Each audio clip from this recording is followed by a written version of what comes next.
नमस्कार प्रिय मित्रों, मैं ज्योतिषकार कमल आप सबका हार्दिक अभिनंदन करता हूं आपके अपने इस प्यारे यूट्यूब चैनल एस्ट्रो कमल में। दोस्तों, आज मैं जो वीडियो दे रहा हूं ना, ये वीडियो एक इतना ऊंचा वीडियो है कि आम आदमी को तो समझ में ही नहीं आएगा कि मैं कह क्या रहा हूं। क्या होता है कि जिंदगी में मनुष्य के दुख कई रास्तों से प्रवेश कर सकते हैं। उन कई रास्तों में जैसे भूत प्रेत पीड़ा है, प्रेत दोष है, जैसे वास्तुशास्त्र से संबंधित दोष है, जैसे सामाजिक दोष है, कोई बोलने में गलती हो गई, व्यवहार में गलती हो गई, कई प्रकार के दोष बनते हैं ना।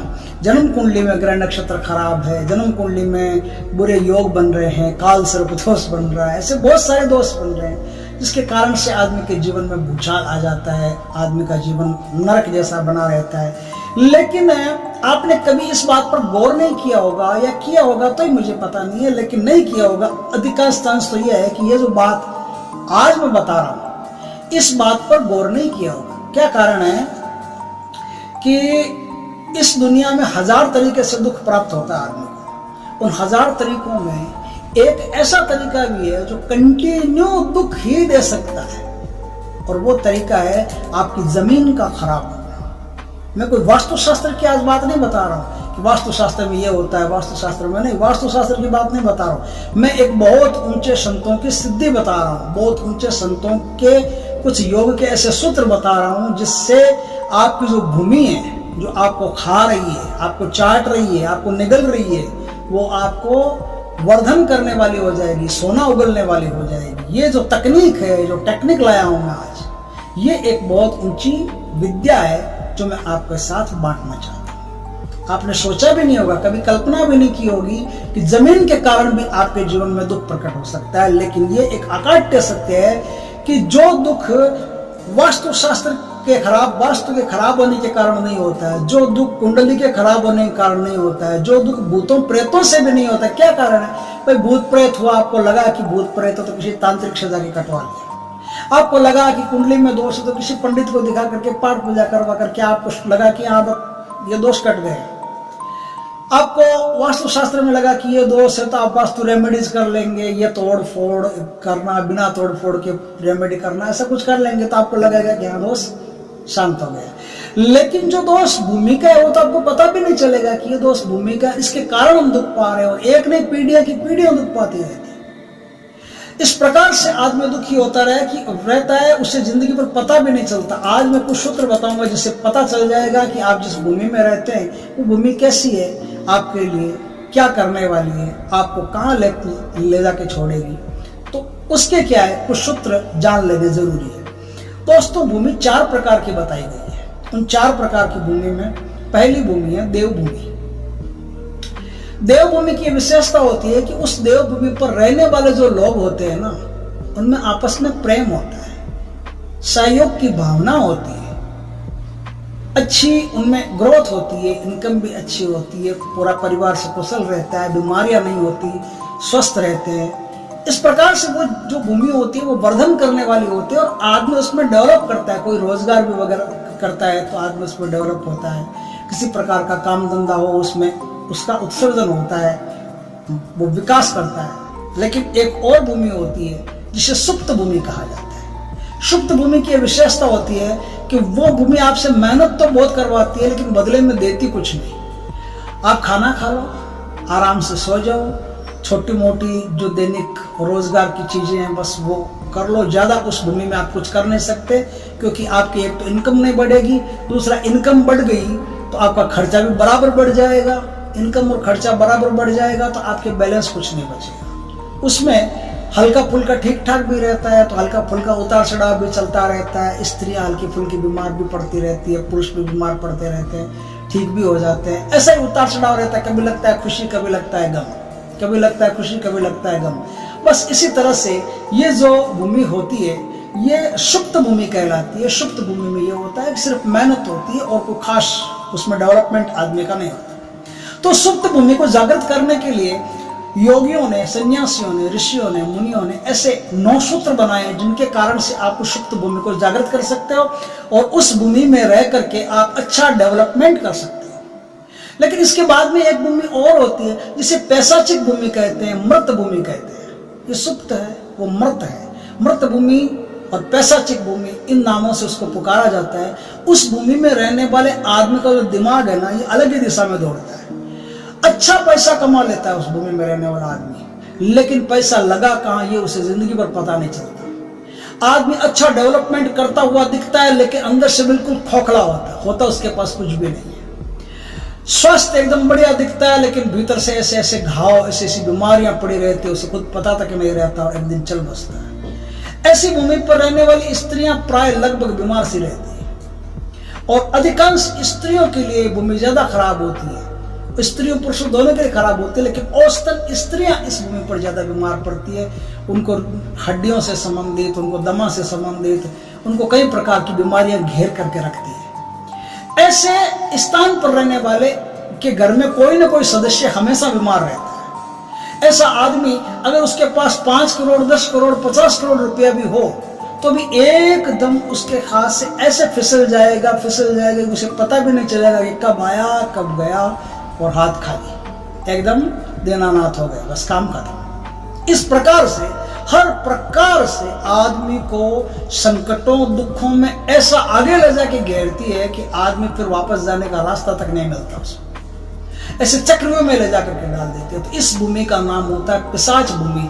इसमें कोई भी उपाय काम नहीं करते। इसमें 3 जुड़वा साधना है, वो 3 जुड़वा साधना करने से ही इस भूमि का जो ऊर्जा क्षेत्र है वो जागृत होगा और वो देव भूमि में परिवर्तित होगा।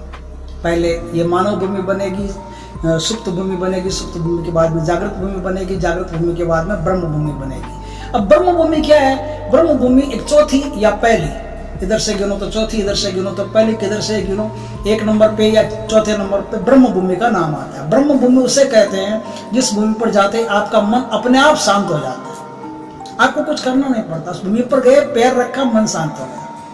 मन शांत हो गया, हर चीज में आपको डेवलपमेंट मिल गई और भीतर एक संतोष बढ़ता जाता है कि हमारे पास सब कुछ है, भगवान की कृपा है, किसी चीज की कोई कमी नहीं। भीतर कोई ऐसा कंपटीशन का भाव नहीं रहता, दुश्मनी का भाव नहीं रहता, बेर भावना नहीं रहती, कोई भी बुरा भाव भीतर रहता ही नहीं। ऐसी जमीन पर जाने से, ऐसी जमीन पर पैर रखने से आपके भावों में गजब का विकास होता है, आपके भाव सकारात्मक होते हैं और ऐसे जमीन पर आध्यात्मिक उन्नति मनुष्य में बड़ी गजब की होती है।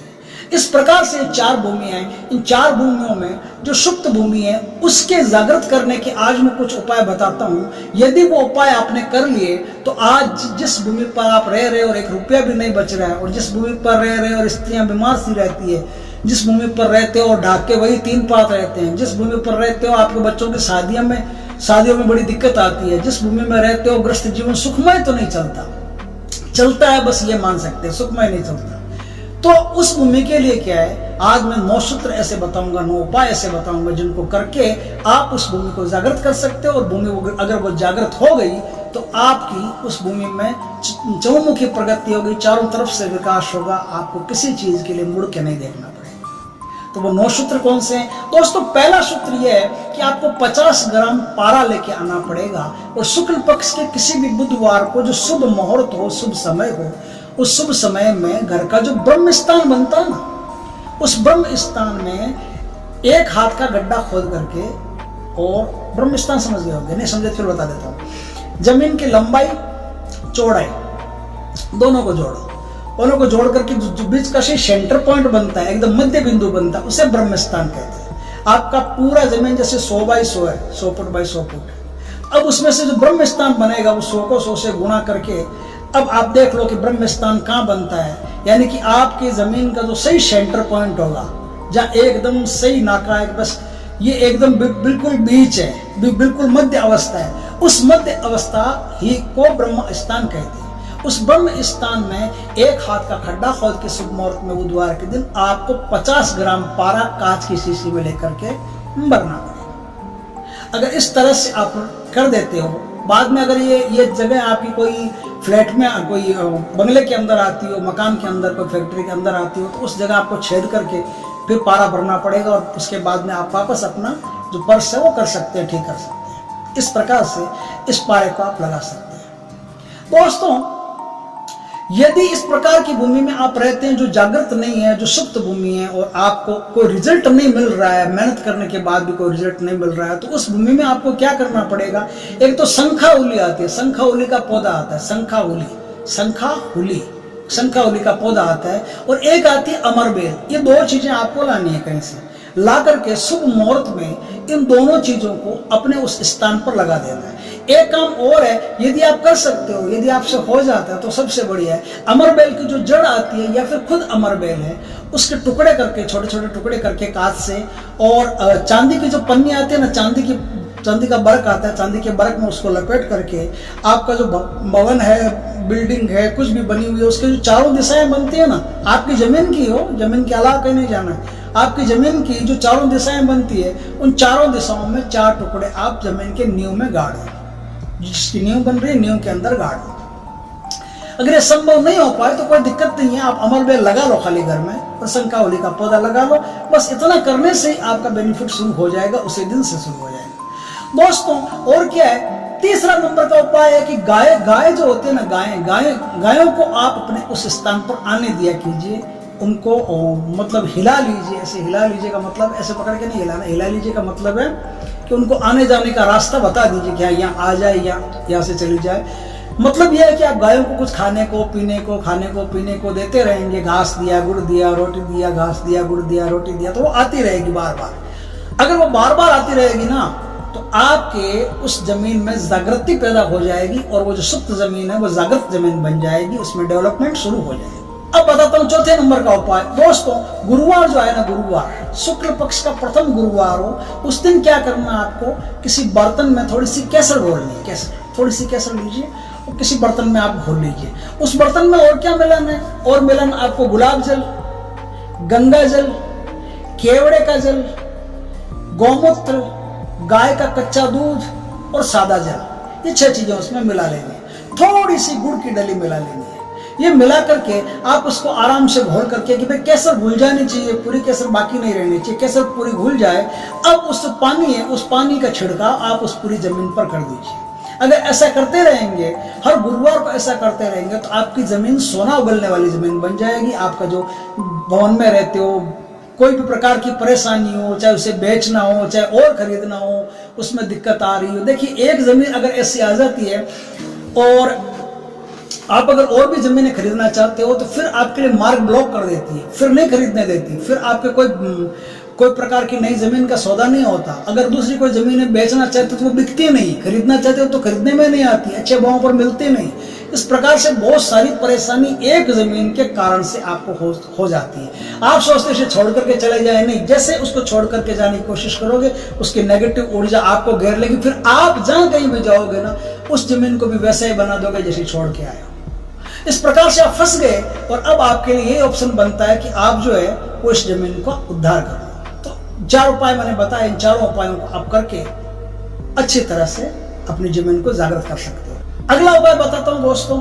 बाजार में कांशी की घंटी आती है, टिकोरी बोलते हैं, टिकोरी। भगवान के जिस दरबार में अपन पूजा करते हैं तो टिकोरी बजाते हैं ना, तो वो टिकोरी आती है। वो टिकोरी आप बड़ी देख करके लाइए, जितनी बड़ी टिकोरी हो आप हाथ से आराम से बजा सकें, उतनी बड़ी टिकोरी लेके आइए। छोटी टिकोरी से काम नहीं चलना, पर उसका आवाज, उसका साउंड होना चाहिए, और पित्तल की नहीं, कांसे की होनी चाहिए। इस बात का आपको ख्याल रखें। आप दुकान वाले से पहले बोल दें कि भैया हमको तो कांसे की वो चाहिए टिकोरी, तो कांसे की टिकोरी आपको टिकोरा दे देगा। टिकोरा बोलते, टिकोरा दे देगा, बड़ा टिकोरा आप बाजार से ले आइए। और उस टिकोरे को होती सुबह और डलती शाम 2 समय आप बजा दिया कीजिए, जम के बजा दिया कीजिए। आपकी जमीन है, आपकी टिकोरी कौन मना करने वाला, जम के बजाइए। ऐसा बजाने से आपकी जमीन की जो शक्ति है, आणविक शक्ति है, उस आणविक शक्ति में परिवर्तन हो जाएगा, और सुप्त जमीन जागृत होना शुरू हो जाएगी। इस तरह से बड़ी जमीन में भी आप डेवलपमेंट कर सकते हैं। आगे दोस्तों उपाय बताता हूँ कि दक्षिणावर्ती जो शंख होता है, दक्षिणावर्ती शंख, अगर बड़ा शंख आपको मिल जाए कहीं से, तो बड़ा शंख आप लेके आइए। और बड़ा शंख लेके आके होती सुबह और डलती शाम आप पूजा के बाद में, पहले पूजा कर ले, पूजा के बाद में उस शंख को जोर लगा के, दम लगा के एकदम बजा दीजिए। शंख बजाने से फेफड़े भी मजबूत होते हैं, तो फेफड़े भी मजबूत होंगे। एक साइड में फायदा मिल रहा है, एक फायदा और मिल रहा है। तो इस तरह से आप शंख बजा दीजिए। शंख की इस ध्वनि से आपकी जमीन जागृत होगी। अगर आप ऐसा नहीं करते, आप कहते हो कि भाई लोग क्या कहेंगे, क्या शंख बजा रहा है, कोई युद्ध कर रहा है क्या, कौन सा यहाँ हो रहा है, गड़बड़ है, ऐसा नहीं चलेगा, तो कोई बात नहीं, आप उस शंख में पानी भरिए, पानी भर करके पूजा से पहले रख दीजिए और पूजा होने के बाद में उसमें से कुछ पानी लेकर के किसी दूसरे बर्तन में और वो पानी पूरी जमीन पर छींट दीजिए। सुबह छींट दीजिए, शाम छींट दीजिए, दोनों समय छींट दीजिए। एक तो नकारात्मक शक्ति जो भी रहेगी वो भाग जाएगी।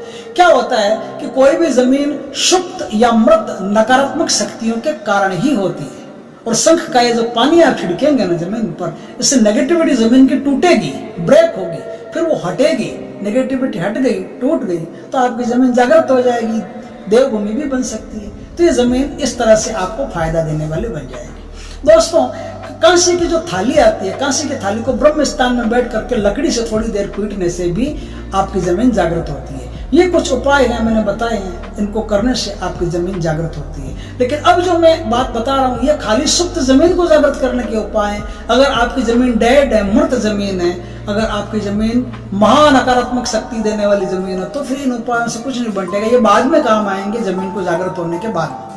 फिर आप इन उपाय को करते रहिए, बेनिफिट मिलता रहेगा। लेकिन पहले अगर आपकी जमीन डेड है, अब बताऊं डेड जमीन में क्या होता है। डेड जमीन में रहने वालों का दिमाग हमेशा खराब रहता है, हमेशा परिवार का हर सदस्य तनाव में रहेगा, परिवार का हर सदस्य खाली अपने ही बारे में सोचेगा, परिवार के किसी दूसरे सदस्य के बारे में नहीं सोचेगा। लगेगा कि सोच रहा है, लेकिन सोचेगा सिर्फ अपने ही बारे में।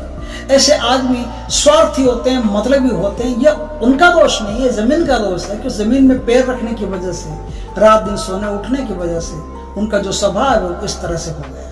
स्वभाव इस तरह से हो गया, मतलब भी हो गए, खाली अपने ही बारे में सोचते हैं कि पहले तो कभी हम इस धरती पर पैदा तो इसलिए हुए कि हम एक दूसरे के लिए बना सकें, लेकिन बनती क्या है, हम आपके हैं, कौन बनती है, पहचानते ही नहीं। जैसे मुसीबत आती है, एक को दूसरा छोड़ के जाने की कोशिश करता है। इस प्रकार से हालत रहती है। घर के बच्चों की ऐसी हालत रहती है कि वो गलत रास्ता पकड़ने की फिराक में रहते हैं। कोई नशा करना, गलत स्त्रियों के पीछे भागना, लड़की है तो गलत लड़कों के पीछे भागना, उनकी ऐसी मेंटेलिटी बन जाती है कि वो गलत दिशा में उनके पैर खुद ब खुद चलने लगते हैं। उनकी स्त्रियां होती है, ऐसी जमीन पर रहने वाली स्त्रियां प्राय दूषित हो जाती है और वो अपने पति को छोड़ करके अन्य पुरुषों की तरफ आकर्षित होना शुरू हो जाती है। ऐसे स्थान पर रहने से धीरे धीरे मनुष्य के अंदर रोग पैदा होता है, उसको पता नहीं चलता और रोग उसे खोखला करता रहता है और एक दिन ब्लास्ट होता है। पता चलता है कि आपके अंदर तो 6 साल से, 5 साल से, 4 साल से ये रोग पनप रहा है, आपने कभी ध्यान नहीं दिया। ऐसी जमीन पर रहने वाले के पास पैसा खूब होता है, लेकिन पता नहीं चलता कि उस पैसे का मैं करूं क्या, उसका समझ में ही नहीं आता मैं पैसे का करूं क्या। कभी उलझुल कुछ हो जाता है, कभी उलझुल कुछ हो जाता है, सही ढंग से उस पैसे का उपयोग नहीं होता, सदुपयोग नहीं होता। इस प्रकार से ये तो भी मैंने 4-6 बातें बताई है। अभी और ऐसी बहुत सारी बातें हैं जो डेड जमीन पर रहने से उस आदमी के जीवन में हो जाती है। उस आदमी के जीवन में ऐसा होता है कि संतान नहीं होती, और अगर हो जाए तो मैंने कहा कि गलत रास्ते पर जाएगी। वो तो 100% है कि गलत रास्ते पर जाना ही जाना है उनको। या तो वो संतान आपको छोड़ करके चली जाएगी, कहीं और जाकर के बसेरा कर लेगी तो ठीक है।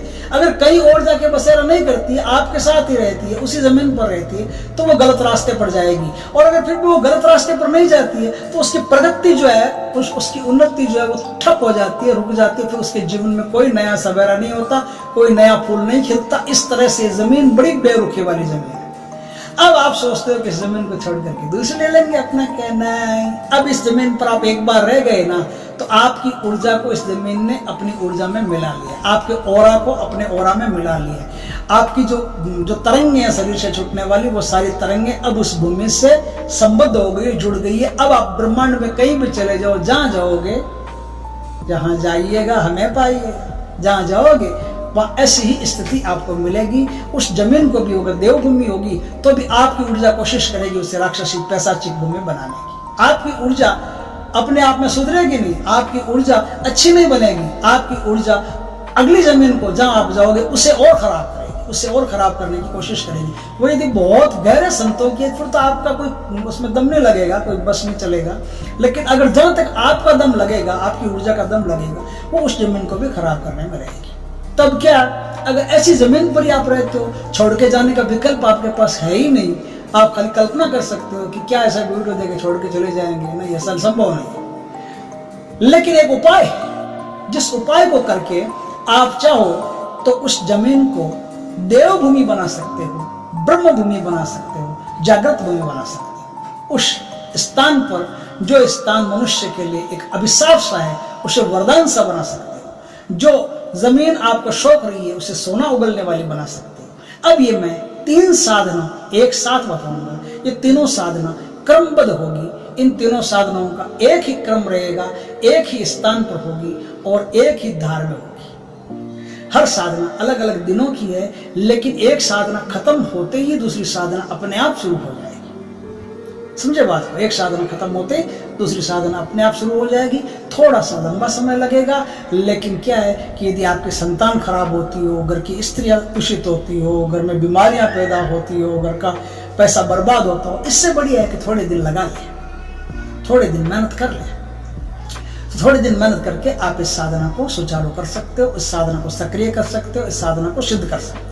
वो क्या साधना है? पहली साधना है गणपति की साधना। इस साधना के लिए नहीं, तीनों साधनों के लिए एक चीज है, कॉमन है, वो मैं आपको बता देता हूँ। वो चीज ये है दोस्तों कि आपको त्रिवेणी का जो संगम होता है ना, त्रिवेणी के संगम में आपको जाना है। त्रिवेणी के संगम में जाकर के वहां से एक तो जारी भर के या कैन भर के पानी लेके, है ना, और एक जो त्रिवेणी के जो प्रयाग है, इलाहाबाद है, जिसको आप किसी नामों से पुकारो, जहाँ संगम बनता है, उस संगम की मिट्टी लेके आनी है। कम से कम 5-7 किलो आप मिट्टी लेकर के आ जाइए। आपको चाहिए कि आगे मैं बताऊंगा किस लिए चाहिए।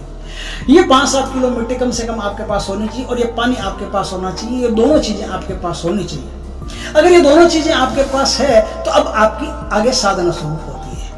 8 अंगुल से छोटी, ये 8 अंगुल हो गए, इस तरह से 4 अंगुल हो गए, 4 ऊपर रखोगे तो 8 अंगुल हो गई। 8 अंगुल से छोटी कोई भी गणेश जी की वरदहस्त मुद्रा में, ऐसे आशीर्वाद देती मुद्रा में आप एक मूर्ति लाएंगे, काले पत्थर की मूर्ति। काले पत्थर की मूर्ति लाके क्या करना है? काले पत्थर की मूर्ति लाके उसे लाल कपड़े पर शुभ मुहूर्त में ब्राह्मण से, पंडित से पूछ करके शुभ मुहूर्त में उसको अपने घर में एक स्थान में या फैक्ट्री में कहीं भी जाके यहाँ साधना करना चाहते हो। पहली बात तो साधना आप एकांत कक्ष में करना, जो कोई भी आता जाता नहीं हो। अगर ऐसा कक्ष नहीं हो तो आप बना लेना, कुछ दिनों के लिए आप बोल देना कि भाई इस कक्ष में कोई नहीं आएगा मेरे अलावा।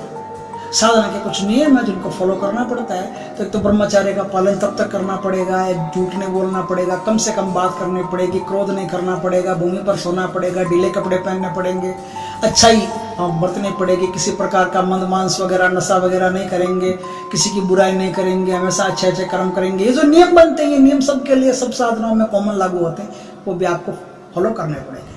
साधना शुरू होती है आपकी किसी भी शुभ दिन से, चतुर्थी हो, कोई भी अच्छा दिन हो, ब्राह्मण से पूछ लेना भी हमारे नाम गोत्र राशि के अनुसार कौन सा दिन बढ़िया बनेगा, जिस दिन से हम भगवान की पूजा करना चाहते हैं, काफ़ी लंबी पूजा होगी, तो आप उस दिन से पूजा शुरू कर दें। पूजा शुरू करने के लिए जो मिट्टी लाए हो आप, ये किसी बर्तन में भर करके गणेश जी की एक तरफ रख दें, और पानी लाए हो वो गणेश जी के दूसरी तरफ रख दें। मतलब थोड़ी थोड़ी डिस्टेंस में रख दें, एकदम चिपका के रखना नहीं है, थोड़ी थोड़ी डिस्टेंस में उसको पड़ा रहने दें। उसका होगा अभी कुछ नहीं, उसको बस पड़ा रहने दें। अब आपकी पूजा शुरू होगी, काले गणपति की पूजा।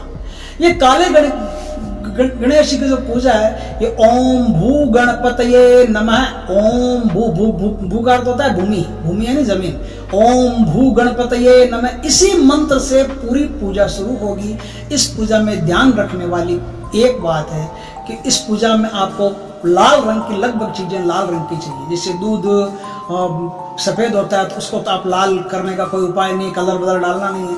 लेकिन जो चीज लाल हो सकती है, जैसे आसन लाल हो सकता है, जैसे कपड़े लाल हो सकते हैं, जैसे सिंदूर उसमें चढ़ता है, कुमकुम चढ़ता है, जैसे और भी कोई चीज, लाल फल होते हैं, लाल फल आपको चढ़ाने हैं, लाल रंग की मिठाई चढ़ानी है। जितनी ज्यादा चीजें हो सके लाल रंग की ही उस पूजा में आपको प्रयोग करने। तो धूप, दीप, नैवेद्य, चावल, चंदन, लाल चंदन चाहिएगा। लाल कोई भी चीज जो लाल हो सकती है, चंदन लाल हो सकता है तो लाल चाहिए।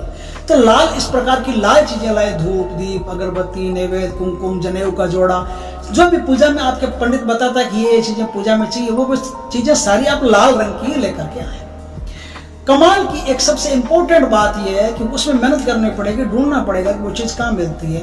एक कुमकुम का इत्र मिलता है, कुमकुम का इत्र। कुमकुम का इत्र रेयर इत्र है, आपको हर जगह नहीं मिलेगा, इसके लिए मेहनत करनी पड़ेगी।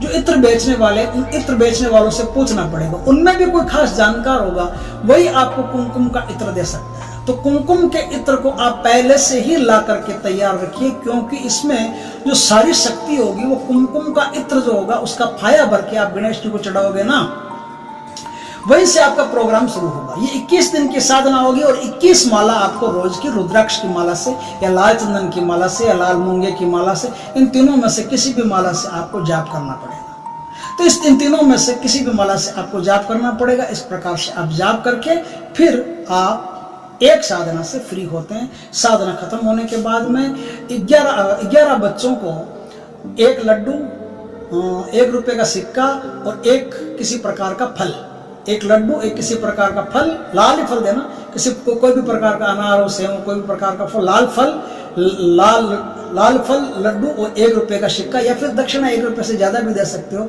11 बच्चों को आपको ये दक्षिणा देनी है, भोजन करा के भेजो तो सबसे बढ़िया है।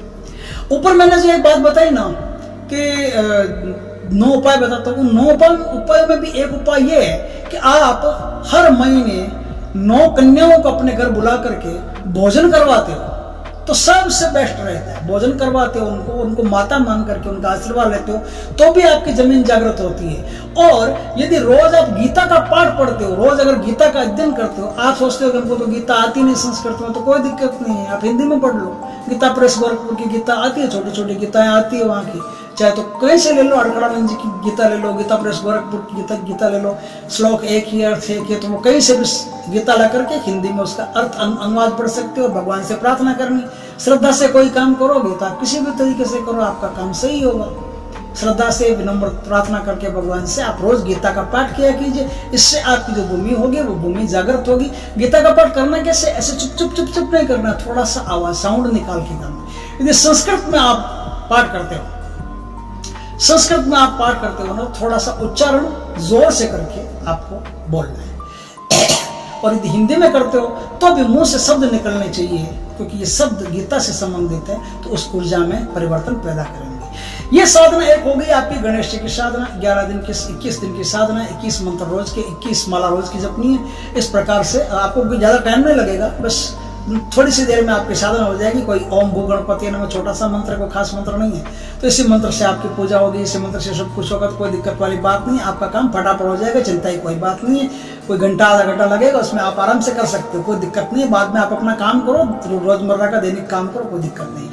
अब आपकी ये साधना समाप्त हो गई, अब आपको दूसरी साधना शुरू करनी है। दूसरी साधना में अब क्या होगा, वो जो मिट्टी लाए थे आपको क्या करना है कि जो जिस स्थान पर आप साधना करते हो उस स्थान पर थोड़ा सा ऐसे कच्चा जमीन बनाना है। कच्चा जमीन का मतलब है कि यदि वहाँ कोई फैक्ट्री है, वहाँ कोई मकान बना लिया आपने, और जिस स्थान पर आपने गणेश की आराधना की है उस स्थान पर अब क्या करना है, चाहे अगर आपने टाइल लगा ली हो तो एक टाइल थोड़ा सा मशीन से करवा करके एक टाइल निकलवा लो और वापस टाइल को लगवा देना। पाठ पूजा के बाद में वापस लग जाएगी, क्या दिक्कत है। एक टाइल निकाल दो और जमीन को कच्चा बना दो। कच्चा बना करके उसमें गोबर से लीप लो। गाय का गोबर आता है, गाय के गोबर से उसको लीप लो अच्छी तरह से। गाय के गोबर से लीपने के बाद में आपको क्या करना है, उस पर जो आप मिट्टी लेके आए थे ना, प्रयाग की मिट्टी, प्रयाग की मिट्टी से एक मूर्ति, एक स्त्री की मूर्ति नुमा ऐसे बनाना है। आपसे मूर्ति तो बनेगी नहीं, लेकिन आप ना स्त्री की मूर्ति नुमा बनाना है। ये क्या है, माता भूदेवी की मूर्ति बनेगी, जमीन माता की, धरती माता की मूर्ति बनेगी। आपको ऐसे कल्पना करनी है कि मैं धरती माता की पूजा कर रहा हूँ। अब यहाँ से आपकी धरती माता की पूजा शुरू होगी। 21 दिन पूजा होगी, 21 माला रोज की जपनी है, वही 21 दिन का क्रम है। 21 दिन अब फिर धरती माता की पूजा करनी है। ये धूप दीप नैवेद्य चावल चंदन कुमकुम ये सब सारी चीजें जितने लगती है उतनी पूजा में लगती है।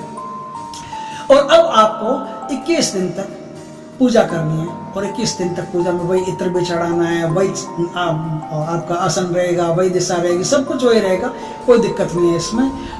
पूजा सेम टू सेम वही है, खाली एक मंत्र चेंज होगा और बाकी जो मिट्टी लाए थे उसका उपयोग होगा, बस इतनी सी बात है। और इस पूजा में कुछ अलग नहीं हो रहा है, वही हो रहा है। पहली पूजा इसलिए थी कि ये तैयार करती है जमीन को, ये जमीन को प्रेरित करती है कि अब तुम देवभूमि बनो, अब तुम जागृत भूमि बनो। दूसरी पूजा इसलिए है कि अब भूमि खुद बनने के लिए तैयार हो रही है कि अब मैं देवभूमि बनने के लिए तैयार हो रही हूँ और जो साधक मेरे ऊपर रहते हैं उन साधकों को अब मैं तो 4 चांद लगा दूंगी उनकी ज़िंदगी में, उनके ग्रस्त जीवन को उन्नत कर दूंगी, उनके सामाजिक जीवन को गजब कर दूंगी। उनके किसी भी क्षेत्र में अगर वो आदमी जाता है तो उस क्षेत्र में उसको सफलता, कामयाबी उसके कदम चूमेगी और हर क्षेत्र में उसको उन्नति मिलेगी, अच्छा डेवलपमेंट मिलेगा। इसके लिए भूमि खुद अब तैयार होना शुरू होती है। इसलिए भूमि की साधना है, भूमि देवी की, भूदेवी की साधना है। तो ये साधना इस मंत्र से शुरू होगी। एक ही मंत्र, ओम पृथ्वे नमः, ओम पृथ्वे नमः, ओम पृथ्वे नमः, ओम पृथ्वे नमः, पृथ्वी नमः, पृथ्वे नमः, ओम पृथ्वे नमः। इस मंत्र से साधना होगी और इस मंत्र से ही आपका पूजा होगी, इसी मंत्र से सब कुछ होगा। इस प्रकार से ये मंत्र करने के बाद में आप बच्चों को, आपकी जैसे माला खत्म हो जाती है, पूर्ण हो जाती है, वैसे बच्चों को आप प्रसाद बांटें। ये सारी साधनाएं संकल्प पूर्वक होगी। ख्याल रखना, संकल्प आपको आता नहीं हो तो विधि विधान से, किसी ब्राह्मण से, किसी पंडित से पूछ करके संकल्प लेकर के ये काम करें। इस प्रकार से आपकी दूसरी साधना शुरू होगी। तीसरी साधना अब जो होगी, वो साधना क्या करेगी? वो साधना अब इस भूमि को उर्वर शक्ति प्रदान करेगी, विकास करने वाली शक्ति प्रदान करेगी। अब वो इसको ऐसी शक्ति प्रदान कर देगी जिससे ये जमीन आपको अब सोना उगलने वाली जमीन बन जाएगी और अब आपको डेवलपमेंट 1000% मिलेगा। इसमें कोई दो राय नहीं है। आपके दुख का जो मूल कारण है और आपको पता तक नहीं चल रहा है कि दुख मिल क्यों रहा है, वो सारा दुख आपका ये जो साधना है वो काट देगी। ये साधना भी 21 दिन की है। इस साधना में भी 21 माला का जाप करना पड़ता है और इस साधना में आपको एक वराह भगवान की तस्वीर बाजार से लेके आनी पड़ती है। वराह भगवान कौन? जिनके दांतों के ऊपर पृथ्वी है, वो तस्वीर आपको ऊपर से लानी पड़ेगी। उनकी धूप, दीप, नैवेद्य, चंदन, चावल, फल, फूल, मेवा, मिष्टान, जनेऊ के जोड़े, सबसे जैसे पूजा हो रही थी दो, वैसे ये पूजा भी होगी। इसी पूजा में अब आपको वराह भगवान की पूजा करनी है और वराह भगवान की पूजा करने के बाद में ये पूजा भी 21 दिन की होगी। 21 दिन की पूजा होने के बाद में आप प्रसाद कर दें और प्रसाद करने के बाद में जो बच्चे हैं छोटे, उनको प्रसाद के रूप में घर बुला करके भोजन कराएं, कन्याओं को भोजन कराएं, दान दक्षिणा जो कुछ भी आप कर सकते हैं वो कर दें। अब आप एक स्वर्ग जैसी जमीन पर निवास कर रहे हैं। और अब जो मैंने पिछले उपाय बताए थे ना, 9 उपाय, वो उपाय अब आपके काम आएंगे। अब ये उपाय अगर करते रहोगे, इनमें से कोई भी उपाय अगर आप करते रहोगे, रोज करते रहोगे, तो अब आपके लिए ये सोने पे सुहागे वाला काम करेगा। और अब इस जमीन में चाहे कितने ही आपके ग्रह नक्षत्र खराब हो, कितने ही आपके कुछ भूत प्रेत टोना टोटका कुछ भी रहा हो, अब इस जमीन पर न तो भूत रहेगा, न प्रेत रहेगा, न टोना रहेगा, न टोटका रहेगा, न बुरे ग्रहों का साया रहेगा। आपके सारे ग्रह नक्षत्र भी एकदम सही काम करना शुरू कर देंगे और भूत प्रेत सब छोड़ करके इस जमीन को भाग जाएंगे और अब यह जमीन देवतुल्य बन जाएगी। बच्चों को अच्छे संस्कार मिलेंगे, बीमारों को अच्छी दवा मिलेगी, उनको स्वास्थ्य लाभ प्राप्त होगा, स्त्रियों का स्वास्थ्य भी अच्छा रहेगा, स्त्रियों की मानसिक शक्ति भी अच्छी रहेगी, उनमें परिवार में प्रेम रहेगा। इस प्रकार से 1 लाख फायदे आपको इस प्रकार की साधना करने से मिलेंगे। ये साधना रेयर है। आप कहीं भी चले जाओ, यूट्यूब पर, फेसबुक पर, ट्विटर पर, कहीं भी चले जाओ, कोई किताबों में ढूंढ लो, कहीं नहीं मिलेगी।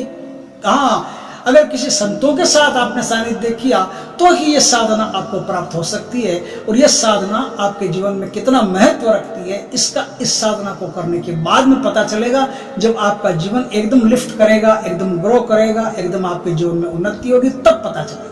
दोस्तों, अगर वीडियो अच्छा लगे तो लाइक करना, कमेंट करना, शेयर करना और यदि पहली बार आप हमारे चैनल पर आए तो चैनल को सब्सक्राइब करना, पास में जो बेल आइकन का बटन को दबा देना ताकि हमारे ज्ञानवर्धक जानकारीपूर्ण वीडियो सबसे पहले आपके पास आ सके। जय श्री कृष्ण दोस्तों।